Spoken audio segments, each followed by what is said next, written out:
Акыркы 2 жыл ичинде 255 социалдык объекттер салынса, анын 90 мектеп, 25 бала бакча. Мугалим, дарыгер, маданият кызматкерлеринин, дегеле бюджетте иштегендердин айлык маянасы эптеп эмес, эселеп көтөрүлдү. Быйыл 500 чакырым жол салынганы турат, 700 атайын техника сатып алынууда. Буга каражатты мамлекет кайдан таап жатат дейсиз? Бул сиз төлөгөн салыктан жана бажы төлөмдөрүнөн чогулган каражат.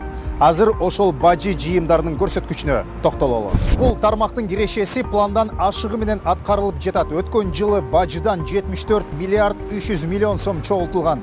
Акыркы 2 айдагы көрсөткүчтөргө көз чаптырып, жакшы жыйынтыктарга ээ болуп жатканына күбө болдук. Алсак, бажычылар республикалык бюджетке 2023 жылдын январь айында 6 миллиард 42 миллион сом акча каражатын чогулткан.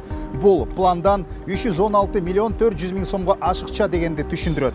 Ал эми быйылкы жылдын февраль айында ай 3 күнгө кыска экенине карабай, январга караганда алда канча көп сумма чогултулган. Так сумманы айтсам 6 миллиард 488 миллион сом. Сиздерге түшүнүктүү болушу үчүн акыркы 5 жылдагы ушул эле февраль айындагы көрсөткүчтөрдү графикага, сандарды чыгарып салыштырып көрөлү.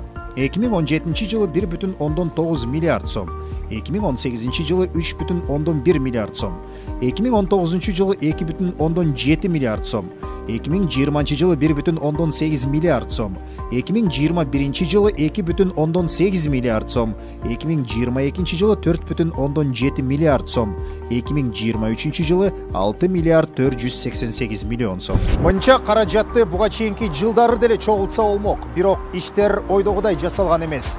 Азыркы бийликтин чечкиндүү кадамдарынан кийин ушундай көрсөткүчтөр келип чыгууда. Тагыраагы тармакта реформалар жасалып, система жаңыланып, тартип көзөмөл күчөтүлгөнү бажы жыйымдарын пландан ашыкча аткарууга шарт түзүүдө.